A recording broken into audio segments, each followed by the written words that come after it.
Magandang araw sa iyo.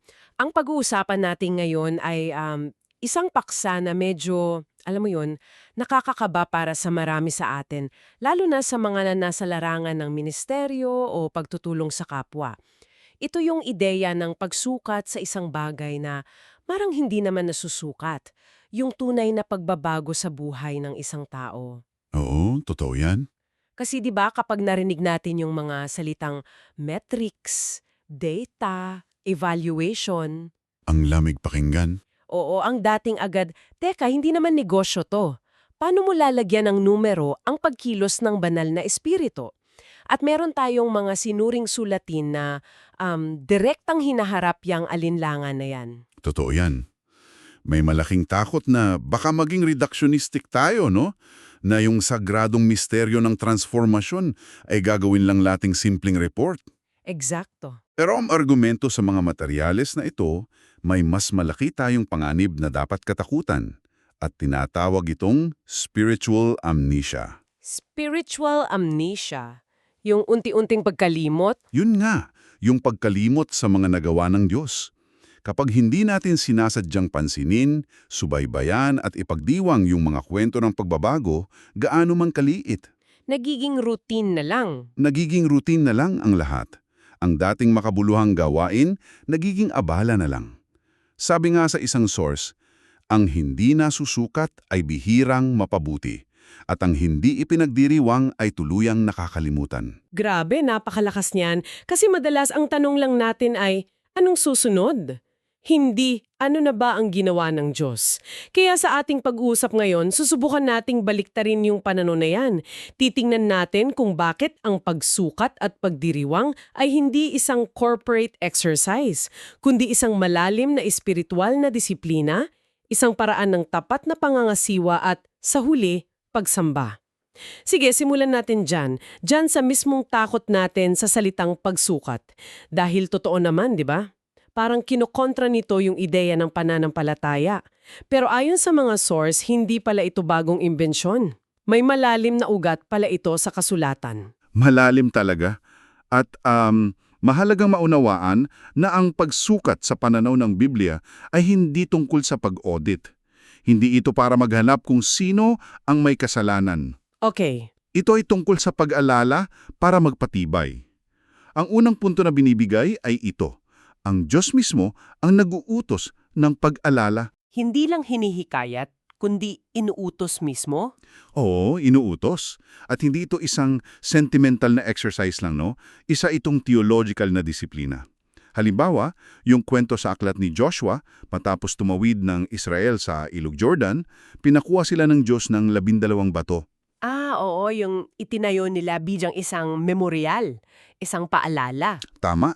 At ang utos ay, kapag nagtanong ang mga susunod na henerasyon, ano ang ibig sabihin ng mga batong ito? Meron silang isasagot na kwento.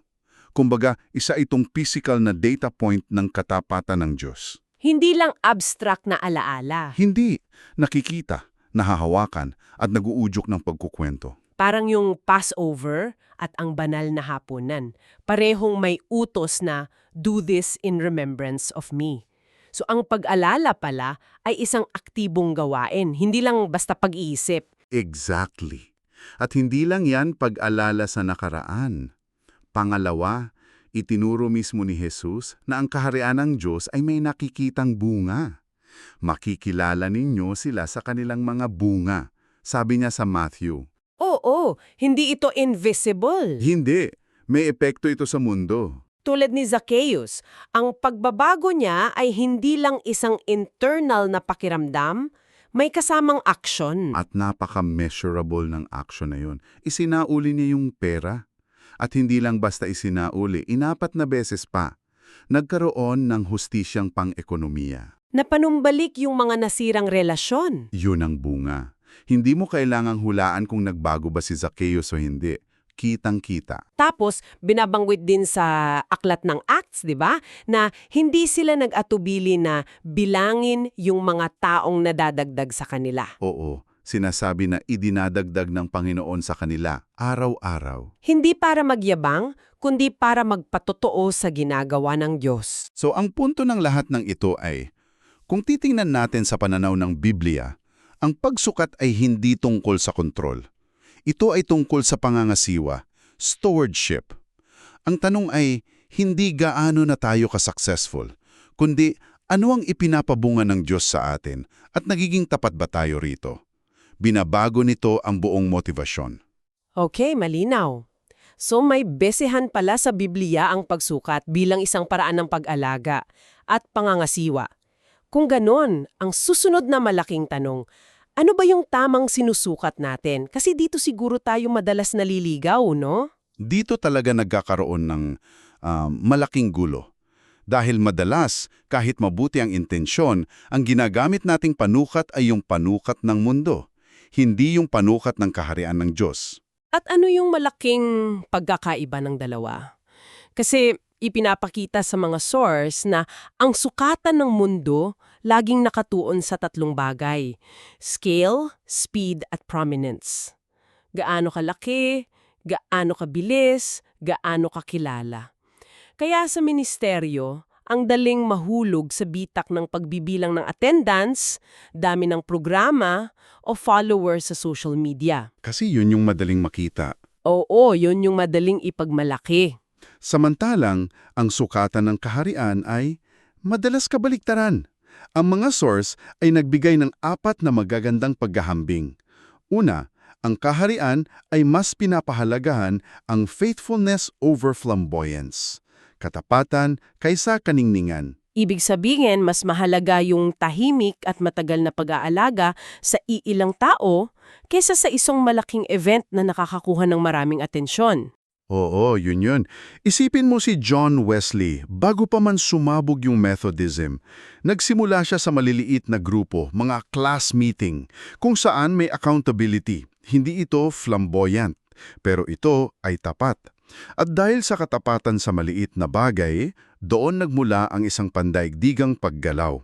Ang sinusukat ng Diyos ay hindi yung laki ng entablado, kundi yung katapatan. Katapatan sa maliit na espasyong ipinagkatiwala sa iyo. Okay, katapatan kaysa kaningningan. Ano yung pangalawa? Pangalawa, at dito tayo madalas talo. Transformation over activity. Pagbabago kaysa aktibidad. Aray. Kasi ang daling-daling sukatin ng aktibidad, ilang tao ang dumalo, ilang programa ang nagawa, napupuno natin ang kalendaryo, nagiging busy tayo para sa Diyos. Pero ang tanong ng mga source na ito ay mas malalim. Sa gitna ng lahat ng ating ginagawa, sino ba ang nagiging tao dahil dito? Nagiging mas mapagpasensya ba ang mga miyembro? Mas mapagbigay? Mas mapagmahal? Yung bunga ng Espiritu sa Galatians 5, yun ang sukatan. Character, hindi accomplishment report. At yung pagbabago ng karakter, mas mahirap sukatin yan kesa attendance, 'di ba? Kailangan ng pakikinig, pag-oobserba, malalim na relasyon. Eksakto. Kaya hindi natin ginagawa. Ang pangatlo ay reproduction over reach. Pagpaparami kesa pag-abot. Anong ibig sabihin yan? Hindi ba't maganda na maabot natin ng maraming tao? Oo naman. Pero ang tanong ay, ano ang nangyayari pagkatapos natin silang maabot? Ang sukat ng kaharian ay hindi lang kung ilan ang nakarinig ng mensahe, kundi kung ang mga disipulo ba ay nakakagawa ng iba pang disipulo. Ito yung prinsipyo sa 2 Timothy 2:2. Ang tunay na epekto ay hindi parang broadcast, kundi parang lebadura na kumakalat ng malalim. Wow! Ang layo niyan sa metrics ng views and shares. At ano yung panghuli? Ang panguli ay obedience over output, pagsunod kesa produkto. May mga pagkakataon ang ipinapagawa ng Diyos ay parang walang makikitang resulta agad. Isang mahabang proseso ng paghihintay o pagtatanim sa matigas na lupa. Sa pananaw ng mundo, failure yon. Pero sa pananaw ng Diyos, ang pagsunod mismo ang tagumpay. Kaya pala, ang mga sukatan na pinipili natin, hindi lang sila basta tools. Hinuhubog nila kung ano ang pinapahalagahan natin. Kung aktibidad ang sinusukat natin, pagiging abala ang mamahalin natin. Pero kung transformasyon ang sisikapin nating sukatin, paghubog ng karakter ang papahalagahan natin. So kung hindi numero ang pinakaimportanteng sukatan at ang hinahanap natin ay katapatan at pagbabago ng karakter, paano natin ito susukatin? Diyan na siguro pumapasok yung mga kwento. Tamang-tama. Binibigyang diin sa mga sources na ang data sa ministeryo ay hindi lang numero. Ang pinakamahalagang data natin ay ang mga kwento ng mga tao. Tinatawag pa nga itong sacred data, ang mga testimonya. Sacred data? Maganda yan. Pero aminin natin, minsan parang pagod na rin tayong makinig sa mga testimonya, di ba? Paano natin ito gagawing makabuluhan ulit? Sa pamamagitan ng pag-unawa sa kapangyarihan ng pagdiriwang, sabi sa mga babasahin, ang pagdiriwang ay hindi optional. Hindi ito yung bonus na ginagawa natin kapag may extra time. Hindi. Ito ay isang gawaing naguhubog. Sabi sa Nehemiah 8:10, "The joy of the Lord is your strength." Ang kagalakan na dulot ng pag-alala sa ginawa ng Diyos ang nagiging gasolina natin para magpatuloy. At ano ba yung nagagawa ng pagdiriwang na yan? May tatlong bagay. Una, niluluwalhati nito ang Diyos. Kapag may nagbahagi ng kwento, ang bida ay hindi yung tao kundi ang Diyos. Pangalawa, pinapatibay nito ang pananampalataya ng komunidad. Kapag nakakarinig ka ng kwento ng pag-asa, pinapaalala nito sa lahat na, wow, posible pala ang pagbabago. Nagbibigay ng pag-asa. Oo. At pangatlo, nagpapasa ito ng pananaw. Ipinapakita nito sa lahat kung ano ang hitsura ng bunga ng pagsunod. At ang mga kwento ang saksakyan para maipasa yung pananaw na yun. May isang punto sa mga source na talagang tumatak sa akin. Sabi roon, ang isang tunay na testimonya ay dapat may tatlong bahagi. Yung pakikibaka at proseso, pangalawa, yung mga pagdududa, at pangatlo, yung pagdiriwang sa kinalabasan. At napakahalaga niyan dahil madalas ang mga testimonya na naririnig natin ay success-only stories. Mula sa pagiging miserable, biglang naging perfecto ang lahat. Walang proseso. Oo, parang magic. At ang epekto niyan sa nakikinig na nasa gitna pa ng laban ay, bakit sa akin hindi ganyan? Nakaka-discourage pa. Kaya ang hamon ay maging tapat sa buong kwento. Ang ganda ng pagbabago ay mas nakikita kapag ipinakita mo ang hirap ng proseso. Doon nagiging relatable at makapangyarihan ng isang testimonya. Pero paano naman yung mga kwento na hindi pa tapos? O yung sobrang personal at masakit pa? Hindi naman siguro lahat ay para sa entablado agad. Isang napakahalagang pastoral na responsibilidad yan. Kailangan nating lumikha ng mga safe spaces para sa pagkukwento. May mga kwento na para muna sa maliliit na grupo, sa counseling, kung saan nagsisimula parang ang paghilom. Hindi lahat para sa publiko. Hindi lahat. At hindi lahat kailangan maging success story agad. Minsan, ang testimonya ay nasa gitna pa rin ako ng laban pero hindi ako bumibitaw. At yan ay napakalakas na ring patotoo. Okay, nakita na natin yung bakit para labanan ang spiritual amnesia. Nakita na natin yung ano ang pagsukat sa transformasyon sa pamamagitan ng mga kwento. Ngayon, yung paano. Paano natin ito isasama sa ritmo ng ating mga komunidad na hindi ito nagiging dagdag trabaho lang? Ang isang practical na mungkahi mula sa mga sources ay ang pagkakaroon ng isang taonang pagsusuri o annual review.